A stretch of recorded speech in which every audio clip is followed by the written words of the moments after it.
الحمد لله والصلاة والسلام على رسول الله وعلى آله وصحبه وسلم، أما بعد.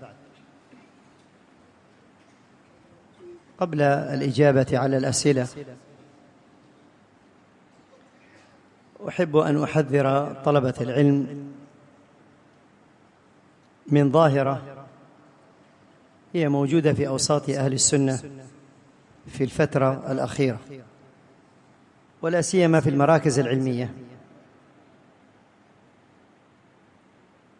وهذا ليس المقصود بهذا المكان المبارك، فلا أعلم أحدا متأثرا بهذا الفكر، لكن من باب عرفت الشر لا للشر لكن لتوقيه، ومن لا يعرف الخير في الشر يقع فيه.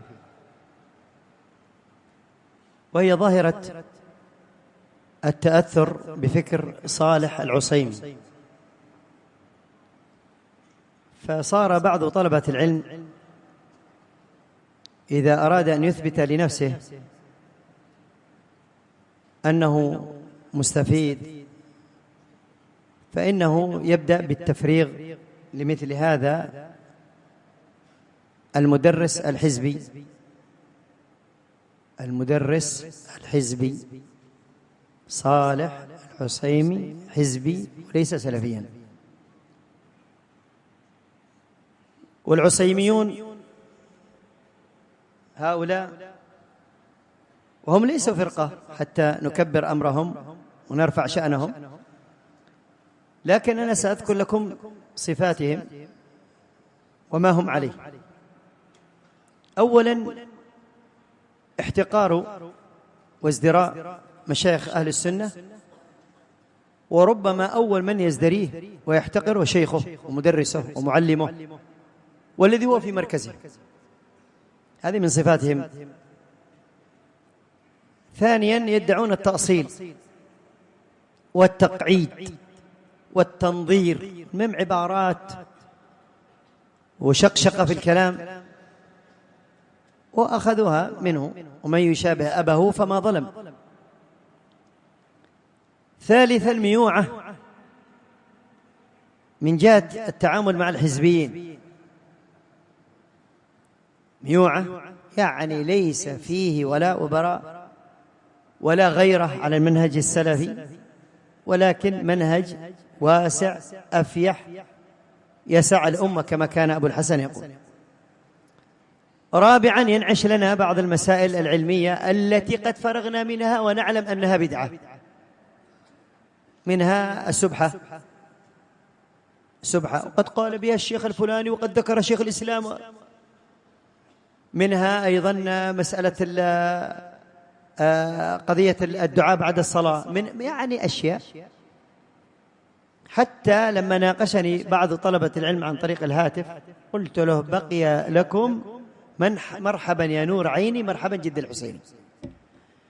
شوفوا القنوت لصلاة الفجر، إن جئنا من ناحية تحقيق حديثي، أبو جعفر الرازي منهم من وثقه منهم من ضعف، يلا خذ هذا المجال وتقول لنا قنوت الفجر. قلت لهم: ما بقي لكم إلا مرحبا يا نور عيني، مرحبا جد الحسين، مولد خلاص، وبلبس لك كوفي وهز راسك. هؤلاء هم. خامسا، أنهم لا يتعاونون مع أخوانهم في الدعوة، تنظير بس، يجدوا في المراكز وبين أوساط إخوانهم تنظير، وأنه كذا ولو أنه. سادسا، اقتصار على العصيمي صالح، ما فيش حد في العالم، لا شيخ صالح فوزان ولا من في بلاده، في بلاد أرض الحرمين، فضلا عن أنهم ينظرون إلى الشيخ يحيى وغير الشيخ يحيى. إخواني، احذروا هؤلاء هي نسخة مكررة. اليوم صالح العصيمي، وأيامنا لما كنا نطلب العلم سلمان العودة كانوا يرونه أفقه من الشيخ ابن عثيمين. عصيميون القدماء كانوا يرون سلمان العودة أفقه من الشيخ ابن عثيمين، وأن شرح سلمان العودة لبلوغ المرام أعظم وأفيد من الشيخ ابن عثيمين. وما كان لله بقى. أين شرح سلمان العودة لبلوغ المرام؟ مش موجود، خلاص انتهى. أين شرح العالم الكبير الجهبذ الشيخ ابن عثيمين؟ كان موجودا يطبع طبعات. وبعد ذلك جت فترة الإعجاب بأبي الحسن المصري، وأنه أعلم من الشيخ مقبل ابن هادي الوادعي، أعلم من الشيخ مقبل ابن هادي. وهذا كان في حياة الشيخ مقبل، كان في أوساط السلفيين من يزدري الشيخ مقبل رحمة الله عليه ويقلل من شأنه وهو في دماج، هو في دماج يرى أن هناك من هو أعلم لأنه عنده تقعيد تأصيل. شوفوا هكذا الآن جاءت هذه النغمة الجديدة، انتبهوا والله إنني أخذت كتب صالح العصيمي جميعها، يعني ما اشتريتها، تناولتها في مكتبة ما، فجعلت أتصفح شروحات صالح العصيمي، ما وجدت إلا مثل خطب عايض القرني. ما أدري أنتم الجيل الجديد الآن ما تسمعون لعايض القرني. زمان أياما كان عايض القرني هذا مكتسح الساحة، مكتسح الساحة، عايض القرني عايض القرني، وكانت أشرطته يعني تتناول حتى في أوساط السلفيين قبل أن يصرح بالحزبية وقد يحكم عليه العلماء بالحزبية. لما فرغت أشرطته وصارت كتبا مثل المسك والعنبر في خطب المنبر له 3 مجلدات ولا شيء، يعني حزايا جدتي كلها كلام ولا شيء، تريد تنخل منها شيء تعصر منها شيء تستفيد إلا هي شخشقة كلام. فالآن أقول لكم هذا الذي نواجهه الآن الفترة الأخيرة في أوساطي في يعني أهل السنة، هناك مجموعة من طلبة العلم هم متأثرون بصالح العصيم، فاحذروه، احذروا صالح العصيم، والله إنه في شق وهؤلاء في شق. وكما بلغني أنه كان في هيئة كبار العلماء الآن أنزلوه، حتى لو ما زالوا أبقوه والله لا نرفع به رأسا.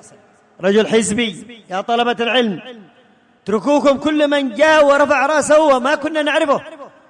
الشيخ عبد المحسن العباد والله قلوبنا تقطعت لما علمنا أنه خلاص توقف عن التدريس لكبر سنه.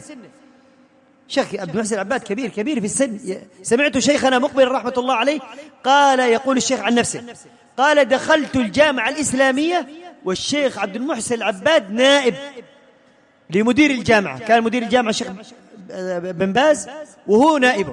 الشيخ مقبل كان في سنة أولى والشيخ عبد المحسن العباد قال نائب مدير جامعة، والآن توقف في هذه الأيام. لكن انظر حصيلة، انظر إلى علمه. فانتبهوا، احذروا يا طلبة العلم من هؤلاء ولا تغتروا بهم.